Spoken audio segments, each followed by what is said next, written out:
Bonjour, je suis le docteur Cosinille, spécialiste en neurologie et neurochirurgie. Je travaille à l'hôpital vétérinaire Frégis à Paris. Il ne m'est pas rare de voir en consultation des chats dont la queue est pendante. Ils ont souvent, associé à ce signe, des difficultés sur les postérieurs et de l'incontinence fécale et urinaire. Voyons ensemble les raisons de ces troubles et le moyen de les explorer. Les muscles de la queue du chat sont innervés par des nerfs provenant de la fin de la moelle épinière. Les racines nerveuses situées un peu en avant servent à contracter la vessie pour uriner et à fermer l'anus. Les racines nerveuses situées encore un peu plus haut, à la fin de la région lombaire, forment les nerfs sciatiques qui servent à faire bouger les membres postérieurs. Si ces structures nerveuses sont touchées, des signes de paralysie apparaissent alors. On parle de syndrome queue de cheval, car ces nerfs forment comme une petite queue de cheval à la fin de la moelle épinière.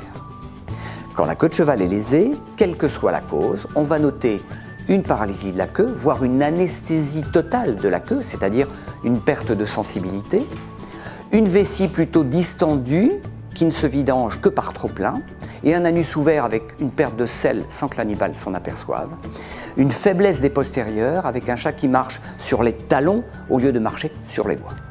Ces signes indiquent que la queue de cheval est abîmée, soit par un arrachement traumatique, si le chat peut avoir été accidenté, soit par un phénomène compressif tel qu'une hernie discale, un abcès, une tumeur, un déplacement de vertèbres, soit par un phénomène inflammatoire des racines nerveuses que l'on nomme une radiculite, inflammation des racines nerveuses. Il faut absolument des images de cette région pour poser un diagnostic. La radiographie permet de mettre en évidence une fracture vertébrale ou une tumeur vertébrale. Le scanner, ou mieux la résonance magnétique, permettra de mettre en évidence une hernie discale, une inflammation, un envahissement des racines.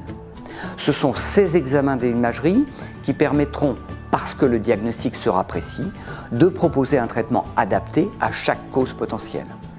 Les traumatismes de cette région sont fréquents chez le chat qui sort et le risque d'incontinence fécale et urinaire est important et parfois très difficile à gérer, surtout s'il est pris en charge tardivement. Vous devez retenir que des images de la région lombosacrée sont nécessaires pour déterminer la cause de ce syndrome queue de cheval. Quand on connaît la cause, il est alors facile de parler du pronostic. Voilà, j'espère vous avoir donné les éléments vous permettant de comprendre ce qui est derrière une paralysie caudale chez un chat. À bientôt!